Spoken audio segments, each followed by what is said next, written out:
స్మృతిపురాణానాం ఆలయం కరుణాలయం నమామి భగవత్పాదశంకరం లోకశంకరం. వాగర్ధావివ సంపృక్తౌ వాగర్ధ ప్రతిపత్తయే జగతః పితరౌ వందే పార్వతీ పరమేశ్వరౌ. నేను కట్టుకోలేదు ఇల్లు, అయ్యో ఈ కోటేశ్వరరావు ఎప్పుడూ వసతి గృహే వసతి గృహే వసతి గృహే అని సంకల్పం చెప్తున్నాడు రా. వీడికి స్వగృహే అని ఓ సంకల్పం చెప్పుకుని వీడిది నా సొంత ఇల్లు అన్న భావన పొంది వీడు సంతోషిస్తే వీడు నా బిడ్డ కాబట్టి నాకు సంతోషంగా ఉంటుందని ఈశ్వరుడు నా చేత ఒక ఇల్లు కట్టించాడు. ఇప్పుడు ఆ ఇల్లు ఎవరిది? ఆయనది. ఆయన నా చేత కట్టించాడు, నేను ఆయన ఉపకరణాన్ని. ఈ ఇల్లు కట్టించిన వాడు ఎక్కడున్నాడు? అదిగో అక్కడున్నాడు. వాడు ఉండి ఈ ఇల్లు కట్టించాడు. నేనెక్కడి నుంచి వచ్చాను? కాతే కాంతా కస్తే పుత్ర సంసారోయమతీవ విచిత్ర కస్యత్వం కక్కుతయాయాత తత్వం చింతియ తదియభ్రాత అంటారు శంకర భగవత్పాదులు. నేనెవరు? ఎక్కడి నుంచి వచ్చాను? మహా అయితే ఎంతవరకు చెప్పగలను? నేను మా అమ్మ కడుపులోంచి వచ్చాను. మా అమ్మ కడుపులో పిండం ఎప్పుడు ఏర్పడింది? ఏదో ఫలానా సంవత్సరంలో ఏర్పడింది. పరమ భయంకరంగా ఉంటుంది ఆ పిండం ఏర్పడినప్పుడు. చనిపోయిన తర్వాత అస్థిపంజరం ఎలా ఉంటుందో అమ్మ కడుపులో ఏర్పడుతున్న పిండం కూడా అలాగే ఉంటుంది. ఆ పిండంలోకి నేను ప్రవేశించాను. అంటే ఎక్కడి నుంచి వచ్చి అందులోకి వచ్చాను? అందులోకి వచ్చిన వాడిని కటిక చీకట్లో కొట్టుకుని నేను విడిచిపెట్టిన మలమూత్రముల నుండి ఉద్భవించినటువంటి సూక్ష్మమైనటువంటి క్రిములే నన్ను కొరికేస్తుంటే బాధపడుతున్న వాణ్ణి నేను మళ్ళీ బయటికి వచ్చేటట్టుగా ప్రసూతి వాయువు తోసేస్తే బయటికి వచ్చి పడి క్షేమంగా ఉండేటట్టు చూసిన వాడెవరు? వాడు అదిగో ఆ పక్కనే ఉన్నాడు దేవాలయంలో.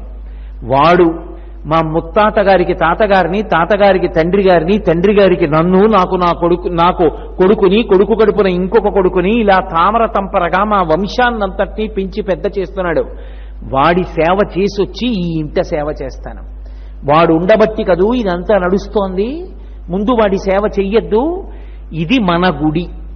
మన గుడి అన్న మాటకు అర్థం ఏమిటంటే ఇవాళ నేను కాదు, నేను ఉన్నాను అంటే నాకన్నా ముందు నా తల్లిదండ్రులు ఉన్నారు. నా తల్లిదండ్రులు ఉన్నారు అంటే నా తాతగారు ఉన్నారు. తాతగారికి ముందు ముత్తాతగారు ఉన్నారు. వీళ్ళందరినీ ఇలా పరంపరాగతంగా తీసుకొచ్చినటువంటి మహానుభావుడు ఒకడున్నాడు. వాడు మా గుడిలో ఉన్నాడు. అది మన గుడి. ముందు నా ఇంటికి కాదు నేను చెయ్యడం, మన గుడికి చేసుకుంటాను. అందుకని గుడికి సేవ చేస్తారు. గుడికి సేవ చేయడం అంటే నీ ఇంటికి ఏం చేస్తావో గుడికి అదే చెయ్యాలి. ఇంట్లో ఇల్లంతా శుభ్రంగా తుడుచుకుంటాం, గుడిలో కూడా అలాగే తుడుచుకోవాలి. మేము కాకినాడ పట్టణం నుంచి తీర్థయాత్రకు వెడుతుంటాం. ఎక్కడికైనా వెడితే మేము చేసే పని ఏమిటి అంటే యాత్రకు వెళ్ళినప్పుడు తప్పకుండా సాధ్యమైనంత మటుకు ఏదో ఒక దేవాలయం దగ్గరికి వెళ్ళి ఆ దేవాలయం వాళ్ళని ప్రార్థన చేస్తాం. అయ్యా కాసేపు మేము రేపటి రోజున వచ్చి 1-2 గంటలు ఇక్కడ ఆలయానికి సేవ చేసుకోవచ్చా అని అడుగుతాం. చేసుకోండి అంటారు. ఒకప్పుడు కాశీపట్టణానికి వెళ్ళినప్పుడు కంచికామకోటి వారి దేవాలయాన్ని ప్రార్థన చేశాం, చెయ్యండి అన్నారు. అందరం ఉదయం 7 అయ్యేటప్పటికి దేవాలయానికి వెడతాం. వాళ్ళెవ్వరినీ ఏం అడగం. మేము పట్టుకెళ్ళినటువంటి బట్టల్లోనే ఓ కట్టుకుని విప్పేసినటువంటి పంచె ఒకటి తడిపి ఓ 10 ముక్కలు చేసుకుంటాం. అలా అందరం తలో పాతగుడ్డ, ఓ చీపురు కట్ట, ఓ బూజులు కర్ర, అందరం తలో 10 రూపాయలు వేసుకుంటే వస్తాయి. ఇప్పుడు ఇవన్నీ పట్టుకుని గుడికి వెడతాం. ఏదో 8 గంటలకి దేవాలయంలో మన గుడి ప్రారంభం అవుతుంది. అంటే 8 గంటలకు ఒకసారి దేవాలయం అంతా గంటలు మోగుతాయి. 8:05 దేవాలయాల తలుపులు మూసేస్తారు. ఎందుకని అంటే మనం దులిపిన దుమ్ము వెళ్ళి స్వామి మీద పడకూడదు. వాడు ఉన్నాడన్న భావన కదూ చెయ్యాలి. అంతేకాని అది విగ్రహం అనుకుంటే ఇంకా దేవాలయం ఎక్కడవుతుంది?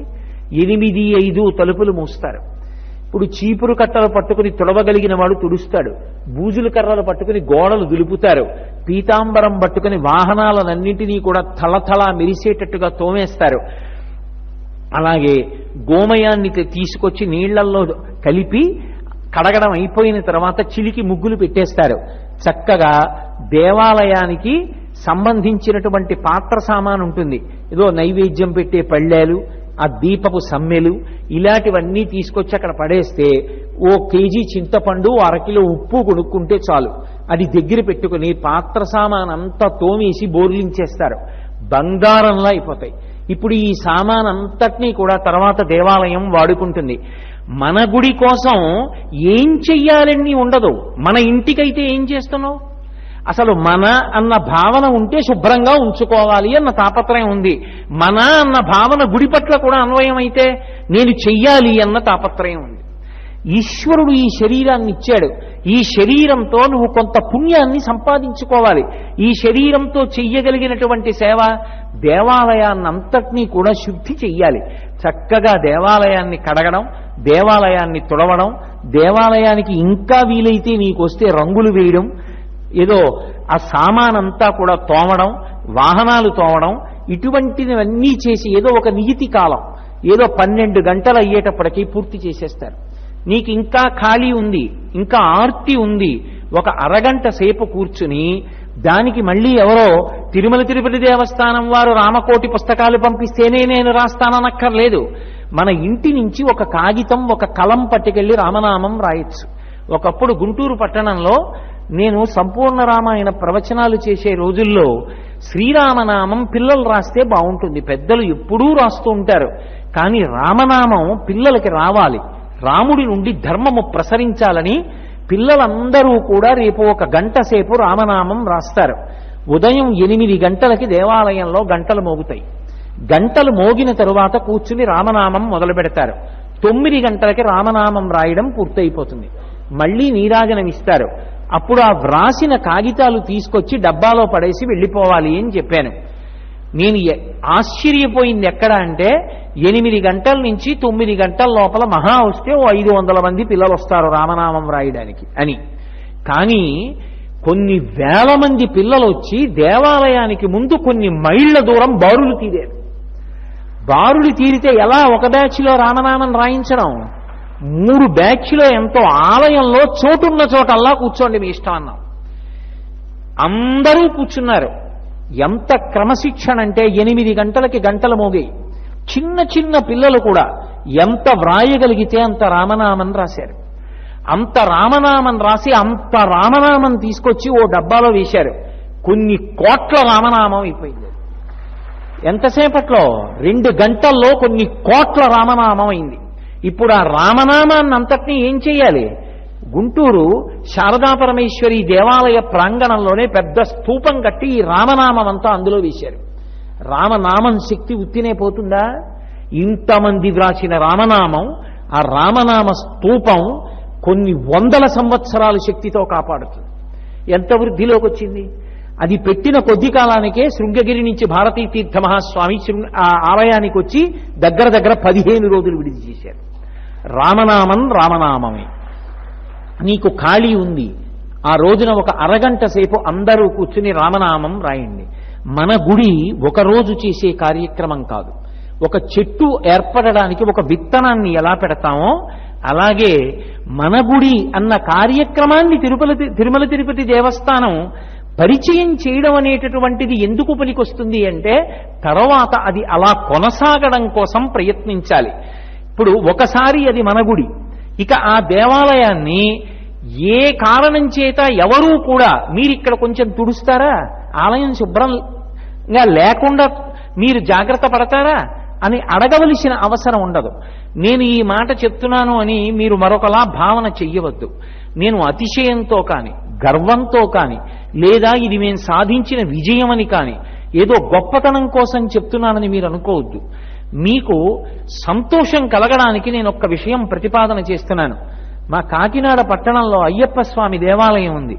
అయ్యప్ప స్వామి దేవాలయం చుట్టూ ఉన్న మొక్కలన్నీ కూడా 2 గజాల లోతు మట్టి కష్టపడి తవ్వుకుని భజనలు వేసుకుని భజనలు వినపడుతుండగా ఆడ మగ అందరం కలిసి ఉప్పరి వాళ్ళు పెద్ద పెద్ద తట్టలు మోసినట్టుగా మట్టి తట్టలు ఒకళ్ళకొకళ్ళం అందించుకుంటూ భగవన్నామం చెప్పుకుంటూ పెద్ద పెద్ద గాతలు తీసి అందులో గోశాలలో ఉన్నటువంటి పెంటమన్ను తెచ్చి పోసుకుని మొక్కలు వేశాం. మొక్కలు వేస్తే వెంటనే అందులోంచి 4 అన్నారు, ఇవాళ మొక్కలు వేశాం, ఈ మొక్కలు బ్రతకడం ఎలా? ప్రతిరోజు సాయంకాలం మేము వచ్చి మొక్కలకి నీళ్లు పోస్తాం. ఎవరు అనలేదు, మన గుడి అంతే, మన ఇల్లు. ప్రతిరోజు సాయంకాలం ఇప్పటికీ కాకినాడ పట్టణంలో ఒక ప్రసిద్ధమైనటువంటి కళాశాలలో అధ్యాపకురాలు ఆవిడ, కొన్ని వేల జీతగత్తే. ఆవిడ ప్రతిరోజు వచ్చి మొక్కలన్నిటికీ నీళ్లు పోస్తారు. అలా దేవాలయానికి పెద్ద తడిక కట్టుకున్నాం. ఏదైనా ఉత్సవం జరుగుతుంది, ముందు అందరం కలిసి ఉదయం 8 అయ్యేటప్పటికి దేవాలయానికి ఎడతాం. ఏదో అందరం కలిపి అందులో 20 రూపాయలు, 30 రూపాయలు, 50 రూపాయలు తోచింది వేస్తాం ఓ డబ్బాలో. దాంట్లోనే ఆ బూజులు దులిపే కర్రలు, చీపురు కట్టలు, పీతాంబరం అన్నీ కొని తీసుకొస్తారు, అక్కడ పెడతారు. తేలికగా జరిగే ఏ ఉప్మా లాంటివో వండుకుంటాం. వండుకుని అందరం కడుపు నిండా తిని కాస్త మజ్జిగ తాగి తలపాగాలు కట్టుకుని అందరం పనికి బయలుదేరినట్టు బయలుదేరతాం. తలకో గుడి విభాగం చేసుకుంటాం. అందరం తలో గుడి మొదలు పెడతాం. మొదలుపెట్టి ఒక 2 గంటలు అసలు చూడాలి. అదొక పెద్ద పండగే. ఎంత సంతోషమో! కదలలేని వృద్ధులు కూడా వచ్చేస్తారు. వచ్చేసి చక్క స్టూళ్ళేసి కూర్చుని దేవాలయం సామానంతా తోమేస్తారు. కొంచెం ఓపికన్న వాళ్ళు గుడంతా తుడిచేస్తారు. కొంతమంది బూజుల కర్రలు పెట్టి దులిపేస్తారు. కొంతమంది వాహనాలు కడిగేస్తారు. నేను మీతో నిజం చెప్తున్నాను, మన గుడి మధ్యాహ్నం 12:30కో అయిపోతుంది. దేవాలయం నూతి దగ్గర అందరం స్నానం చేసేస్తాం. సహపంక్తి భోజనం చేస్తాం. పెద్ద షడ్రసోపేతమైంది కాదు, ఒక కూర, ఒక పులుసు, పెరుగు, అంతే. అందరం కూర్చుని అందరం కలిపి వడ్డించుకుని మాలో మేమే ఒక తల్లిదండ్రుల బిడ్డల్లా సంతోషంగా భోజనం చేస్తాం. మీరు నమ్మండి, ఆ తరువాత దేవాలయంలో ఉత్సవాలు మొదలవుతాయి. మొదలైనప్పుడు ఎక్కడైనా కాస్త బూజు కనపడింది అనుకోండి, మళ్ళీ మన గుడి తేదీ తిరుపతి దేవస్థానాలు ప్రకటించేదాకా ఆగరు. మన గుడి బూజు పట్టింది, గబగబా వెళ్ళి బూజుల కర్ర తెచ్చి దులిపేస్తాడు. ఎవరు? చిన్న చిన్న పిల్లలు. మన గుడి ఎవరో కొబ్బరికాయ కొట్టి పీచు పక్కన పారేస్తాడు. ఏమండి పీచు ఇక్కడ పడేయకండి అనడు. పిల్లవాడు వెళ్ళి ఆ పీచు తీసి ఎక్కడ పడేయాలో అక్కడ పడేస్తాడు. అద్దం ఎలా ఉంటుందో దేవాలయం అలా ఉంటుంది. కారణం అది ఏదో ఒకరోజు చేసే కార్యక్రమంగా చేయడం కాదు. మన గుడిలో మానసిక భావన ఉందది నా గుడి, మాకు చెందినది, మేము రక్షించుకోవాలి, మేము కాపాడుకోవాలి. అక్కడి నుంచి మాకు రక్షణ ప్రసరిస్తోంది. అటువంటి గుడి మన గుడి. కాబట్టి మేమందరం దానికి భాగస్వాములం. అందుకే ఇంటి నుంచి ఎవరో ఒకరు రారు, ఇంట్లో ఉన్న వాళ్ళు అందరూ వచ్చేస్తారు. మీకు నేను పరమసత్యం చెప్తున్నాను.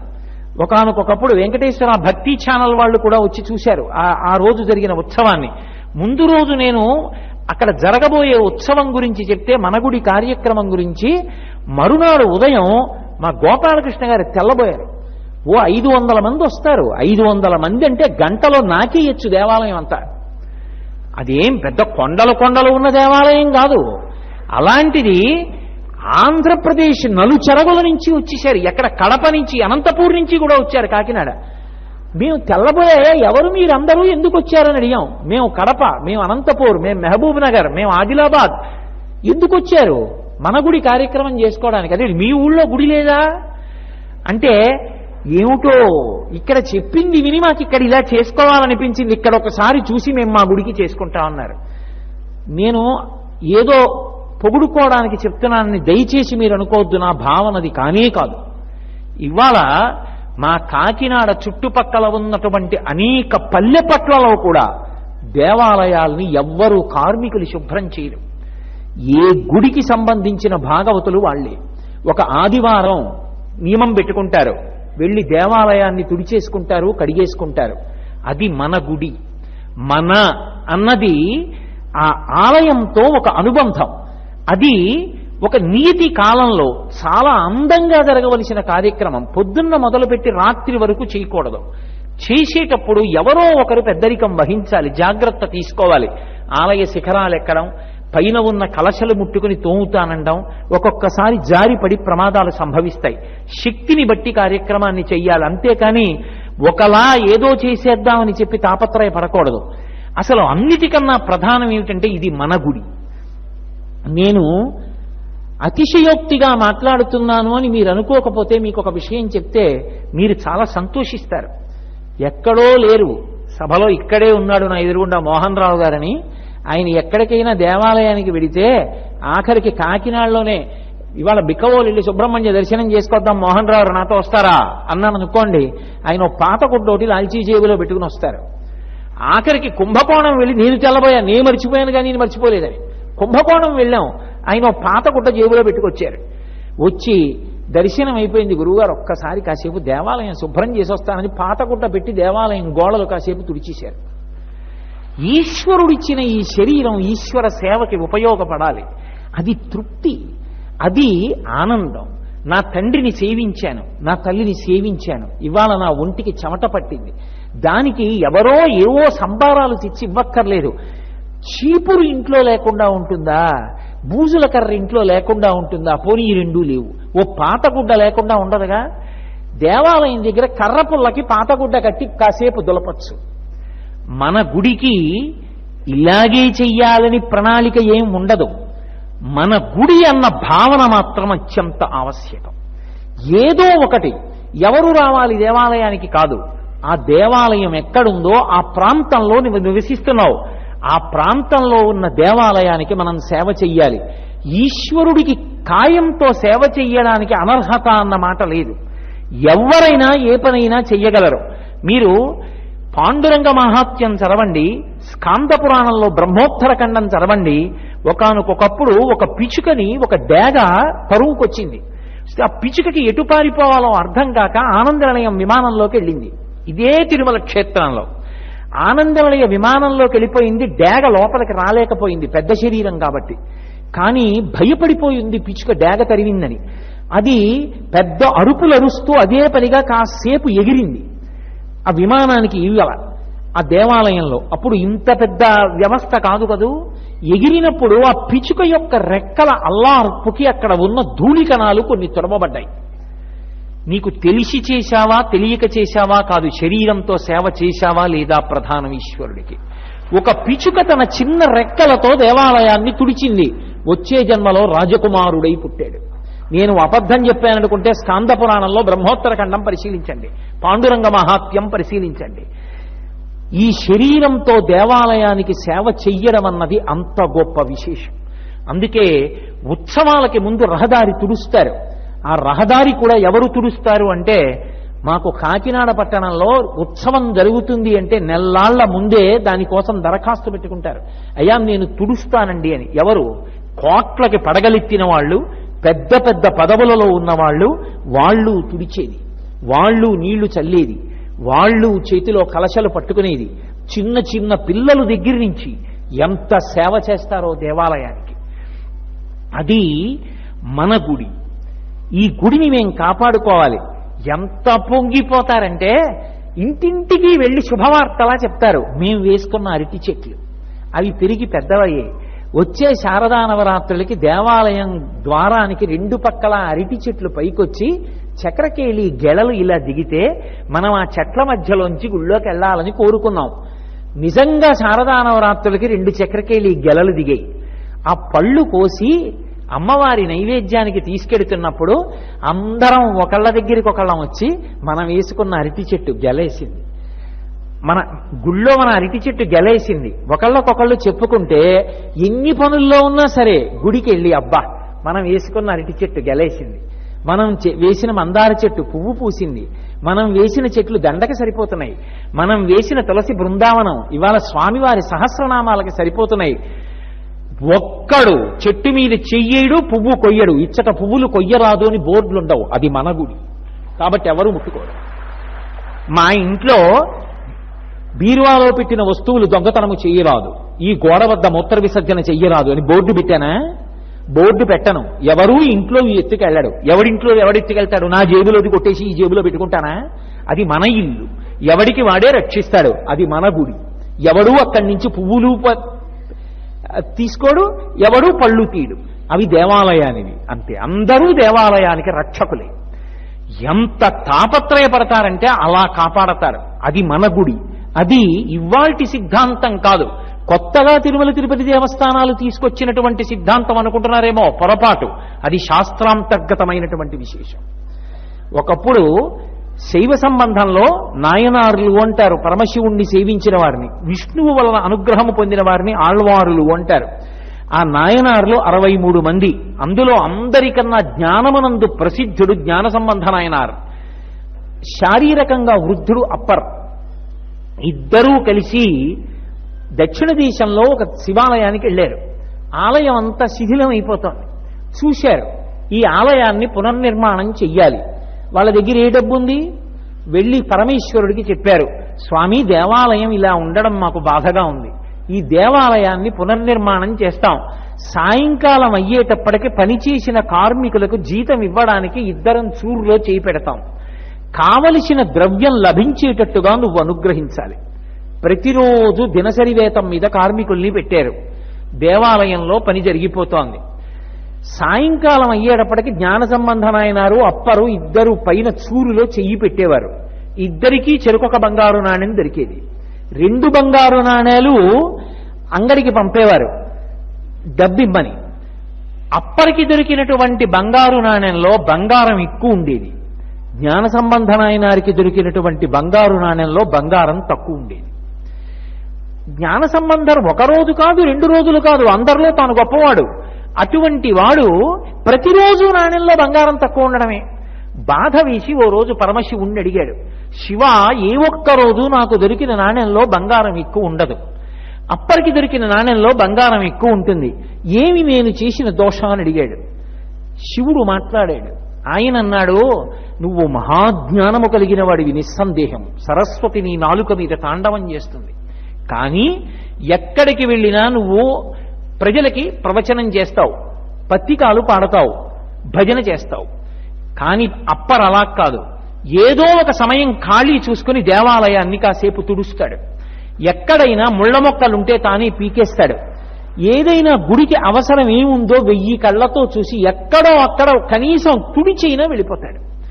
ఆయన ప్రతిరోజు కాయిక కైంకర్యం చేస్తాడు. నువ్వు చెయ్యవు. నీ యందు ఈ దోషం ఉంది, నీ శరీరాన్ని వాడవు. అందుకే నీకు దొరికే నాణ్యంలో బంగారు శాతం తక్కువ. అప్పర్ చేస్తాడు. అందుకే ఆయనకి దొరికేటటువంటి నాణ్యంలో బంగారు శాతం ఎక్కువ అన్నాడు. మన గుడి ఎవరి కోసమో పెట్టినటువంటి కార్యక్రమం కాదు. మళ్ళీ ఆ పురాతనమైనటువంటి సిద్ధాంతాన్ని ప్రజల్లోకి తీసుకొచ్చి ఇది మన గుడి అన్న భావన పెంపొందింప చేయడానికి, మానసికంగా ఆ అనుబంధాన్ని పొందడానికి ఏర్పాటు చేయబడినటువంటి కార్యక్రమం. అటువంటి కార్యక్రమం అయినప్పుడు మనకి మనంగా ఓ క్రమశిక్షణ పెట్టుకోవాలి. ఏదో ఒక సమయం, రేపటి రోజున కార్తీక పౌర్ణమి, అద్భుతమైనటువంటి రోజు. అంత పరమాద్భుతమైనటువంటి రోజున మేము ఆ రోజు ఉదయం 8 గంటలకి దేవాలయానికి వెడతాం. తలుపులు వేయడం కుదరదు. రేపటి రోజున అసంఖ్యాకంగా భక్తులు దర్శనానికి వస్తారు. అందుకే పైన ఉన్నటువంటి గోడలన్నీ కూడా తుడుస్తాం. దేవాలయం అంతటా కూడా దీపాలు వెలిగిస్తాం. వెలిగించేటప్పుడు నేను దీపం పెట్టేశానా లేదా అన్నది కాదు కారణం. దీపం పెట్టింది వేరొకరి ప్రమాదానికి కారణం కాకుండా పెడుతున్నానా లేదా అన్నది ప్రధానమైనటువంటి అంశం. అలా దీపం పెడుతున్నానా లేదా. సాయంకాలం అయింది, చక్కగా అందరూ వెళ్ళి భజన చేయడం. ప్రదోష వేళ అయ్యేటప్పటికి దేదీప్యమానంగా ఆంధ్రదేశం అంతా కూడా ఎటు చూసినా దీపాలే. ఏదో విమానంలో రాత్రి ఏ ముంబై మహానగరంలోనో దిగుతుంటే 1,000,000 దీపాలు కనపడతాయి. అలా రేపటి రోజున ఏ విమానంలోంచో గగనతలంలోంచి చూస్తే ఏది హైదరాబాదో, ఏది తిరుపతో, ఏది కాకినాడో, ఏది పల్లెపట్టో తెలియకూడదు. ఆంధ్రదేశం అంతా దీపాలమయమైపోవాలి. మనుష్య జన్మని తరింపచేసుకుని ఆ చెప్పవలసిన శ్లోకాన్ని చెప్పి, కీటాపతంగాహమశకాశ్చ వృక్షాః జలే స్థలే ఏ నివసంతి జీవాః దృష్ట్వా ప్రదీపం నచ జన్మభాగినః భవంతి త్వం శపచాహి విప్రాః. నిన్నటి రోజున నేను ఆ శ్లోకం గురించి చెప్తే ఉత్సాహవంతులైన కొంతమంది ముందుకొచ్చి రాత్రికి రాత్రి ముద్రణ చేసి కొన్ని వేల ప్రతులు సిద్ధం చేసి ఇవాళ మీకు అందరికీ అందించారు. అది మన గుడి, ఇది మన గుడి, మనం చేసుకుందాం. అంతేకాని అన్నీ ఎవరో చెయ్యాలని కోరకూడదు. మన గుడి అంటే మనం చేసుకోవాలి. చక్కగా శ్లోకం చదివి అందరం దీపాలు పెట్టాలి. అన్ని గ్రామాలలో, అన్ని పట్టణాలలో, అన్ని నగరాలలో దేవాలయాలు ఉంటాయి. దేవాలయం లేనటువంటి ప్రాంగణాలు ఉండవు, ఊళ్ళు ఉండవు. దేవాలయం లేకపోతే మఠ ప్రాంగణాన్ని శుభ్రం చెయ్యొచ్చు.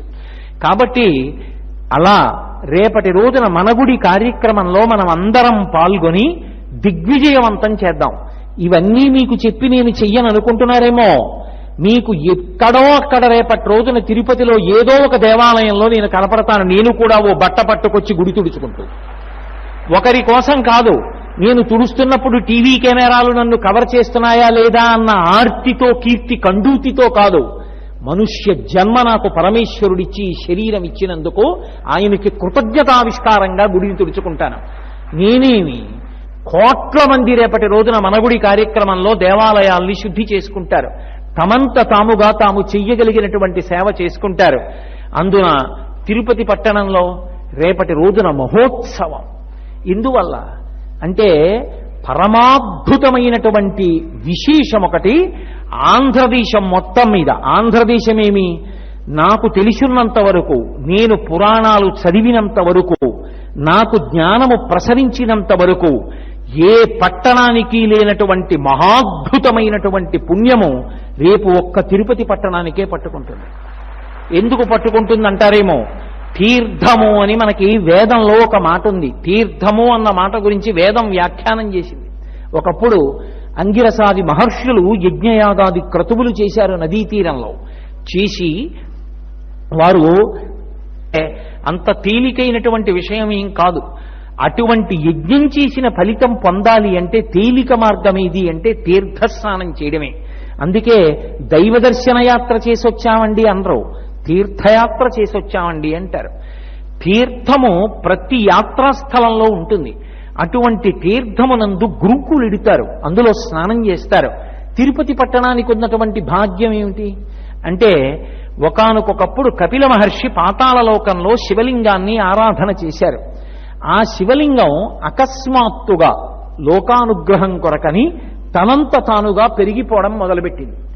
శివలింగం పెరిగిపోతోంది ఊర్ధ్వముఖంగానని కపిల మహర్షి దానితో పాటు బయలుదేరారు. అది భూమిని భేదించింది, భేదించి పైకొచ్చేసింది. ఆ పైకొచ్చినటువంటి లింగమే అదిగో కపిల తీర్థము అని ఇవాళ మనం ఏ క్షేత్రాన్ని పిలుస్తున్నామో అక్కడ భూమిని భేదించుకుని పైకొచ్చింది. పైకొచ్చి ఆ లింగం ఇంకా పెరుగుతోంది. అందుకే 3 రంగులలో ఉంటుంది ఆ లింగం. అది పెరుగుతున్నప్పుడు కామధేనువు పరిగెత్తుకొచ్చింది.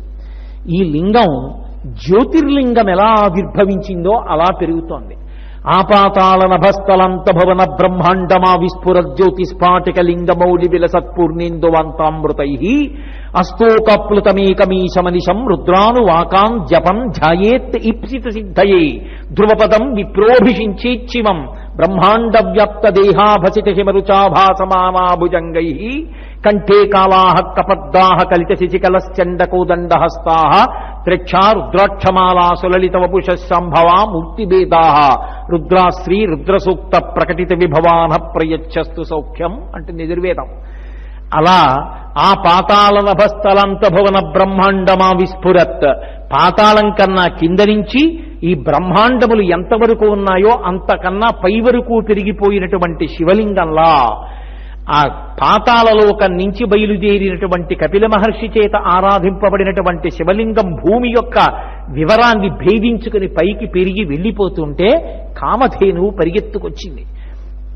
ముచ్చి తన గిట్ట శివలింగం మీద పెట్టి మా వర్ధస్య, ఇక పెరగవద్దు, ఇక్కడ ఆగు అంది. ఎందుకని? అది మనం చేసుకున్న భాగ్యం. ఇప్పుడు అక్కడ అభిషేకం చేయడానికి సాధ్యమైంది, తలం ఉంది కాబట్టి. ఆ తలం అక్కడతో ఆగింది కాబట్టి. అందుకే కపిలేశ్వర లింగం మీద ఇప్పటికీ కామధేనువు యొక్క గిట్ట కనపడుతుంది. ఒకానొకప్పుడు భగీరథుడు ప్రార్థన చేస్తే ఆకాశంలో ఉండేటటువంటి గంగ పరమశివుడి తల మీద పడి, ఆకాశంలో ప్రవహిస్తే మందాకిని, భూమి మీద ప్రవహిస్తే భాగీరథి, పాతాళంలో ప్రవహిస్తే భోగవతి, రంగతుంగ తరంగ సంఘములతో రంజిల్లు ఘోషంబుతో బంగారంబగు పొంగుతో నురగటో పువ్వాట తుంపర్లతో భంగుల్ సల్పుతు జంగలించుతు నభోభాగము నుండి జారన్ గంగమ్మను దల్చితే శిరమునన్ రంజిల్లుతున్ శంకరా అని గంగావతరణం జరిగింది. ఆ గంగ పాతాళలోకంలో ప్రవహిస్తే భోగవతి. ఎప్పుడైతే పరమశివుడు కపిలలింగం రూపంలో భూమిని భేదించుకుని పైకొచ్చేస్తున్నాడో పాతాళంలో ఉన్నటువంటి గంగ కూడా ప్రవాహం పైకొచ్చింది ఆయనతో పాటే. ఆ భోగవతియే కపిల తీర్థము అన్న పేరుతో అక్కడ ఏర్పడింది. రేపటి రోజున కార్తీక పౌర్ణమి నాడు ఒక పరమాద్భుతం జరుగుతుంది అని. మనుష్య జన్మ ఎత్తినటువంటి వాడు తప్పకుండా కోరుకుంటాడు తీర్థస్నానం చెయ్యాలి, ఒక్కసారైనా జీవితంలో తీర్థస్నానం చెయ్యాలి అని కోరుకుంటారు. ఆ తీర్థస్నానం కోసమే నది అంతటా అన్ని చోట్ల ఘాట్లున్నా తీర్థం ఎక్కడుందో అక్కడికి ఎడతారు. గంగానది ఎక్కడైనా గంగే, కానీ మణికర్ణికా ఘాట్లో ఎందుకు స్నానం చేస్తాం? మణికర్ణికా తీర్థం గంగానదిలో. తీర్థమునందు స్నానం చేస్తాం. ఒక్క తీర్థంలో స్నానం చేస్తేనే అంత ఫలితం. అటువంటిది కార్తీక పౌర్ణమి నాడు ఒక విశేషం జరుగుతుంది అని చెప్పింది. నేను కాదు, సాక్షాత్తు పరమశివుడు చెప్పాడు. త్రైలోక్యే సర్వతీర్థాని కార్తికే మాసపర్వణి మధ్యాహ్నే కాపిలే తీర్థే సాన్నిధ్యం యాంతి పార్వతి తిష్టంతి ప్రాణిరక్షార్థం మధ్యాహ్నే దశనాడికాహ. ఓ పార్వతి, ఈ భూమండలం మీద ఒకే ఒక చోట ఒక అత్యద్భుతం జరుగుతుంది.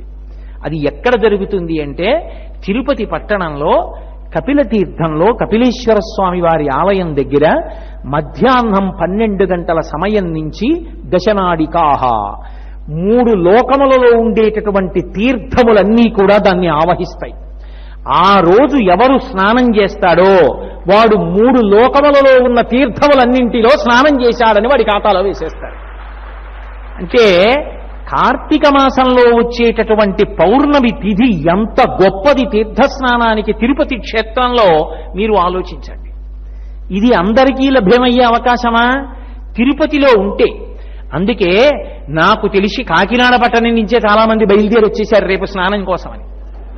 అంటే ఆ స్నాన వైభవం తెలిస్తే రేపటి రోజున కార్తీక మాసంలో అంత గొప్ప నైమిత్తిక తిథి. అందున కపిల తీర్థానికి ఒక ప్రత్యేక శక్తి. పితృకార్యం చెయ్యకపోవడం కన్నా అన్యాయమైన విషయం లోకంలో ఇంకోటి లేదు. అటువంటిది పితృకార్యం చెయ్యడం చాలా కాలం మానేసిన వాడు కూడా కపిల తీర్థంలో తద్దినం పెడితే ఆ చెయ్యనటువంటి దోషం పోతుంది. పితృదేవతలకి పరమపావనమైనటువంటి క్షేత్రము కపిల తీర్థము, దేవతలకు పరమపావనమైనటువంటిది కపిల తీర్థము.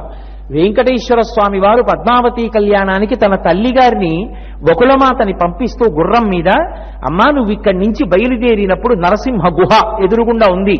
ఇప్పుడు దాన్ని ఇనప గేట్లు వేసి మూసేశారు. ఆ నరసింహ గుహలోంచి బయటికెడితే అక్కడ శివలింగం ఉంది, పాత ఆ కపిలలింగం. కపిలలింగానికి అభిషేకం చేసి వెళ్ళమ్మా కోరిక తీరుతుంది అని చెప్పాడు. అంత గొప్ప స్వామి. ఆ పైన శేషాచలం నుంచి పడుతున్నటువంటి జలపాతం, పైన వెంకటాచల ప్రభు మహానుభావుడు, గొప్ప అనుగ్రహం. అందుకే వెంకటాద్రి సమంస్థానం బ్రహ్మాండే నాస్తికించన వెంకటేశ సమోదేవో నభూతో నభవిష్యతి. వెంకటేశ్వరుడితో సమానమైనటువంటి దైవము ఇత పూర్వము కాని ఇక పైన కాని ఉండరు, లేరు. ఎందుచేత అంటే ఈశ్వరుడు ఎన్నో అవతారాలు స్వీకరించాడు. వేదోద్ధారణ వందరాభరణ వృద్ధి ధర్మ నిర్మాణ ప్రహ్లాదత్రాణ బలి ప్రతారణ నృపాహంకార నిర్వాపన వైదేహీ రమణ ధనంజయ జయ వ్యాపార పారీణ క్షోణీ దివ్యత్ కరుణా తమోహరణ తండ్రి వెంకటేశ ప్రభో అని ఇన్ని అవతారాలు స్వీకరించిన ప్రతి అవతారంలో ఏదో మత్స్యకూర్మాది అవతారములు పక్కన పెడితే రాక్షస సంహారాన్ని ధాటిగా చేశాడు ధర్మాన్ని నిలబెట్టడం కోసం. గోపరాజు గారు అంటాడు, బండన భీముడత్త జన బంధవుడుజ్వల బాణతోనకో దండకళ ప్రచండ భుజ తండవ కీర్తికి రామమూర్తికిన్ రెండవ సాటి దైవమిక లేడనుచున్ గడకట్టి భేరికా దండ దండ దండ నినదంబుల జండము నిండమత్త బేదండము నెక్కి చాటదను దశరథి కరుణాపయోనిధి అంటాడు. యుద్ధం వచ్చిందా రామచంద్రమూర్తి యొక్క 2 భుజములు తాండవం చేస్తాయి. ఎప్పుడు ధనస్సు పట్టుకుంటాడో, ఎప్పుడు బాణం అక్షయ బాణ తూనీరంలోంచి తీస్తాడో, ఎప్పుడు వింటినారికి తొడుగుతాడో, ఎప్పుడు ఆకర్ణాంతం సారిస్తాడో, ఎప్పుడు విడిచిపెడతాడో తెలియదు. 14,000 మంది రాక్షసుల్ని 1 గంట 48 నిమిషాల్లో చంపాడు. అంతటి విలుకాడు.